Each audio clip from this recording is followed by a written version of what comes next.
I remember, at home, a young lad growing up on the farm at home, where, everybody would have pigs, and, you kill the pig. The prime muscles like the pork steak and the black pudding, they were all made up and given out fresh to the neighbours that evening, whereas the bacon was salted, hand salted, and put into a stand and covered in salt and just covered and left there to cure.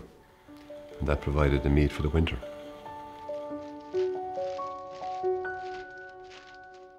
Well, the history of Brady's family goes back to the 70s. Ozzie and Mary Brady developed their own recipe as a way of curing the pork and converting it into ham. The secret recipe, I suppose, is the way of putting it.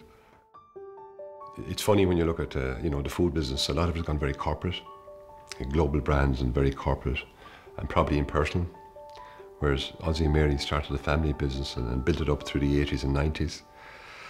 We took it over, bought it from them in 2000, June 2000. Ozzie and Mary both stayed on for a year to pass on the knowledge and know-how to Bill and Pat at the time. Mary particularly with Pat in terms of how to make the product and the uniqueness of, let's say, the curing process. And Ozzie then worked with Bill and introduced him to all the customers. We buy in 100% Board B approved Irish legs.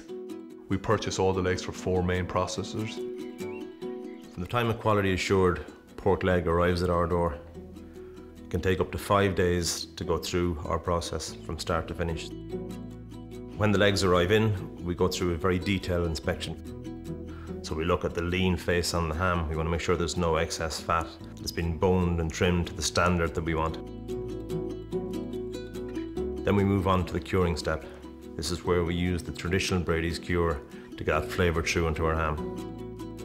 Well, the tradition goes way, way back. I mean, it was the old traditional way of curing fresh meat, preserving it, so that, the farmers of the household had some meat to eat over the wintertime.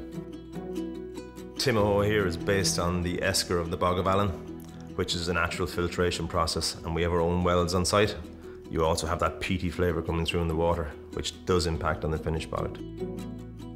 For curing on the bone, you're getting the flavouring packed through from that.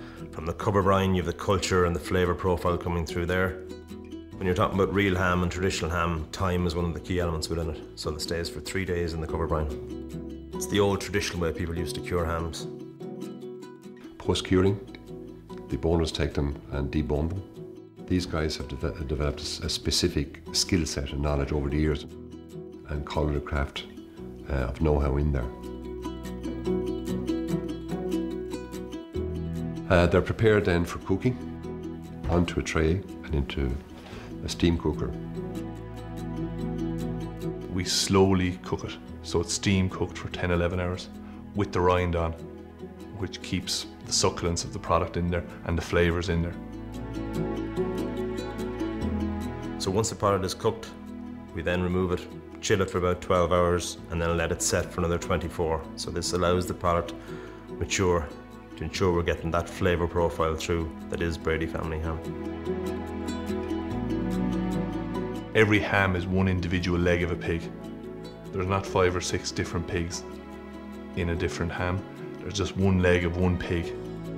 When we remove the ham from the chills after it's gone through the maturing phase, we then de-rind and defat and trim the product. We put on the Brady Family glaze, which is the clove, mustard, brown sugar. Put it into a roasting oven where we roast for an hour and a half again, so it's a long, slow roast, but this helps get the flavour down through from the ingredients into the ham, so you're getting the clove, mustard, brown sugar, which complements the finished ham.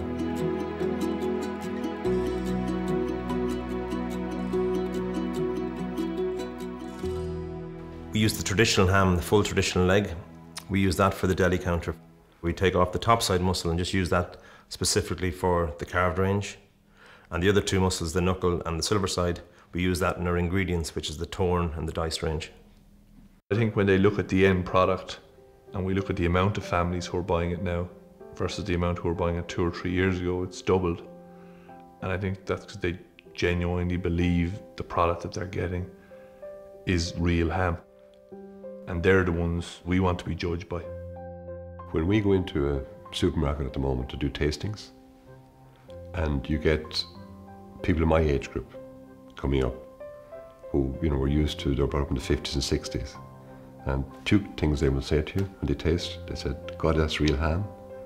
And the second thing they'll say to you, it reminds me of the ham that Mother used to cook at Christmas time. And it's to carry on that tradition and to keep those memories there, you know, giving people access to the old quality food without it being contaminated with X, Y, and Z.